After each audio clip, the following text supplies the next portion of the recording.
जैसा कि ये विदित है कि देश में लोकसभा चुनाव होने का समय अब बहुत नज़दीक आ गया है, जिसके चलते सत्ताधारी गठबंधन व विपक्षी गठबंधन की अर्थात एनडीए व परिवर्तित किए गए यूपीए की बैठकों का भी काफ़ी दौर चल रहा है। हालांकि इस मामले में हमारी पार्टी भी कोई पीछे नहीं है, बल्कि इन चुनावों की तैयारी को लेकर पिछले कुछ समय से पूरे देश में पार्टी की छोटी छोटी बैठकें व बंद जगह पर कैडर कैंप आदि लेने का भी कार्य काफ़ी युद्ध स्तर पर चल रहा है। और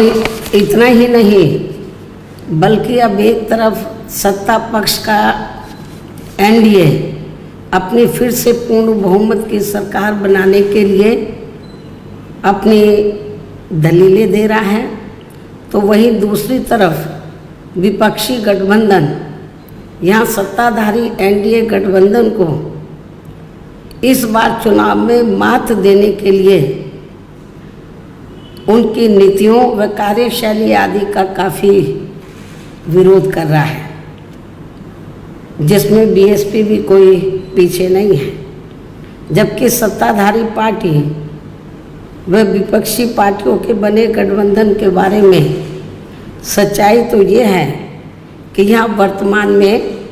विपक्षी गठबंधन के प्रमुख दल कांग्रेस पार्टी ने आज़ादी के बाद शुरू में केंद्र व अधिकांश राज्यों में भी अपने लंबे अरसे तक रहे शासनकाल के दौरान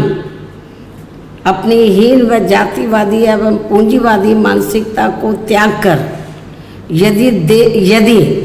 देश व आम जनहित में तथा कमज़ोर वर्गों के हितों में भी पूरी ईमानदारी से कार्य किया होता और विशेषकर कमज़ोर वर्गों के हित व कल्याण के मामले में परम पूज्य बाबा साहब डॉक्टर भीमराव अंबेडकर की सलाह को भी मान लिया होता,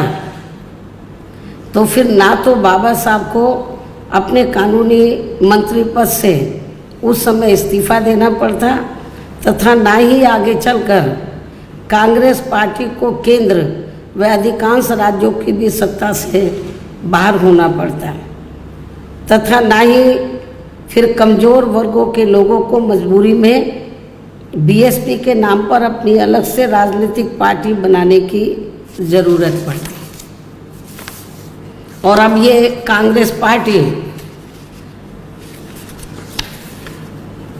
अपनी जैसी जातिवादी व पूंजीवादी सोच रखने वाली पार्टियों के साथ गठबंधन करके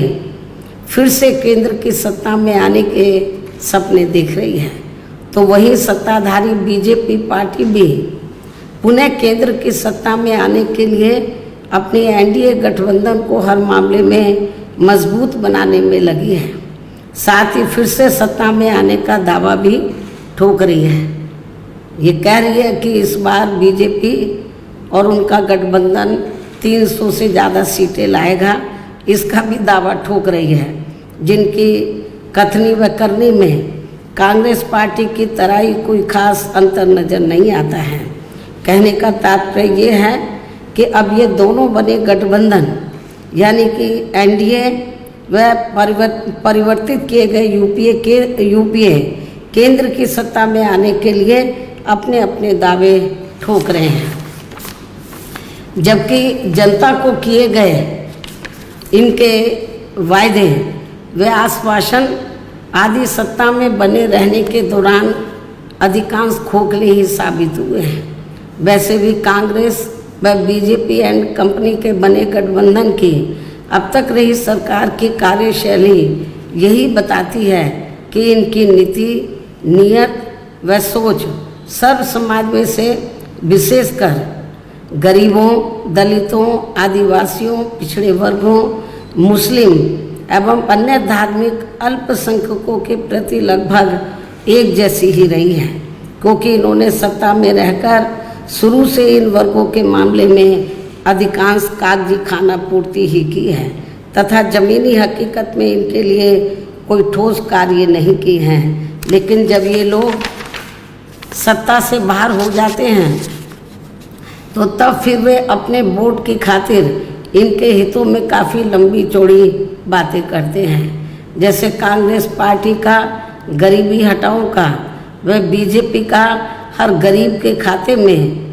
20 लाख रुपए पहुंचाने को लेकर कही गई ये बातें सत्ता में आने के बाद केवल हवाई व खोखली ही साबित होकर रह गई हैं, जिसकी खास वजह से ही बीएसपी ने सत्ताधारी गठबंधन व विपक्षी गठबंधन से ज़्यादातर अपनी दूरी ही बना के रखी है। ऐसी स्थिति में अब इन वर्गों के लोगों को यानी कि कमज़ोर वर्गों के लोगों को आपसी भाईचारे के आधार पर वे अपना अकेले ही मजबूत गठबंधन बना के या हर मामले में अपनी एकमात्र हितैषी रही पार्टी बीएसपी को ही मजबूती देनी है तथा जिससे फिर यहाँ कोई भी गठबंधन केंद्र व राज्यों की भी सत्ता में पूरी मजबूती के साथ आसीन ना हो सके तथा इसके स्थान पर फिर इनकी मजबूत नहीं बल्कि मजबूर सरकार ही बनेगी। हमारी पार्टी का ये पूरा प्रयास होना चाहिए ताकि बीएसपी के सत्ता में ना आने की स्थिति में भी इन कमज़ोर वर्गों का यानी कि दबे कुचले लोगों का ये लोग ज़्यादा शोषण ना कर सके। इतना ही नहीं बल्कि ऐसी स्थिति में बीएसपी को भी सत्ता में आसीन होने का मौका मिल सकता है। और जब तक हम लोग अकेले अपने बलबूते पर खड़े नहीं हो पाते हैं, इसलिए इन सब बातों को ध्यान में रखकर अब बीएसपी को लोकसभा चुनाव में व इससे पहले राजस्थान, मध्य प्रदेश, छत्तीसगढ़ व तेलंगाना आदि राज्यों में होने वाले विधानसभा चुनाव में भी अकेले ही चुनाव लड़कर अपनी पार्टी का बेहतर रिजल्ट लाना होगा। लेकिन बीएसपी पंजाब, हरियाणा आदि इन राज्यों में वहाँ की रीजनल पार्टियों के साथ मिलकर जरूर चुनाव लड़ सकती है, बशर्ते अब वर्तमान में उनका एनडीए व परिवर्तित किए गए यूपीए से भी कोई संबंध नहीं होना चाहिए। इसके साथ ही पार्टी के लोगों को हर स्तर पर सत्ताधारी गठबंधन व विपक्षी गठबंधन के सभी साम दाम दंड भेद आदि हथकंडों से भी जरूर सावधान रहना है। इसके अलावा यहाँ मैं ये भी कहना चाहूँगी कि देश में लगातार बढ़ रही कमर तोड़ महंगाई, अति गरीबी व बेरोजगारी आदि की इन गंभीर समस्याओं के प्रति केंद्र के उत्तरदायित्व को लेकर कल से शुरू हो रहे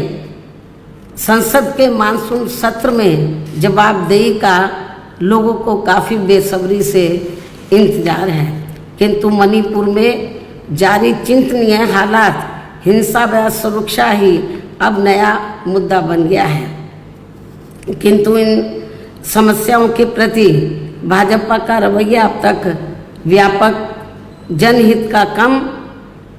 तथा अपने राजनीतिक स्वार्थ का ज़्यादा देखने को मिल रहा है, जिस कारण देश से जुड़े इन मामलों का जटिल बने रहना अति दुखद है। जबकि देश की प्रगति लोगों की उन्नति में ही निहित है, जिस पर पूरा ध्यान केंद्रित करने की भी सख्त ज़रूरत है। और अब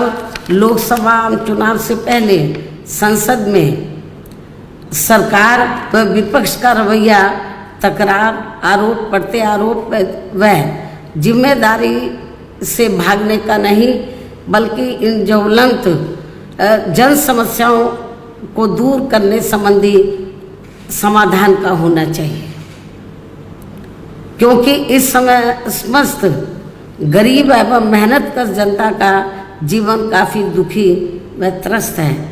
जिनकी सही से चिंता करना सभी का दायित्व भी बनता है। इस खबर को देखने के बाद क्या है आपकी राय, नीचे दिए गए कमेंट बॉक्स में दीजिए अपनी राय। ऐसी तमाम बड़ी खबरों को देखने के लिए जुड़े रहिए हमारे साथ। खबर अच्छी लगे तो लाइक कीजिए और शेयर कीजिए, और हाँ, चैनल को सब्सक्राइब कर घंटे वाली बटन को दबाना ना भूलिए। फिर आते हैं आपके बीच कुछ खास खबरों के साथ। तब तक के लिए नमस्कार, जय भीम।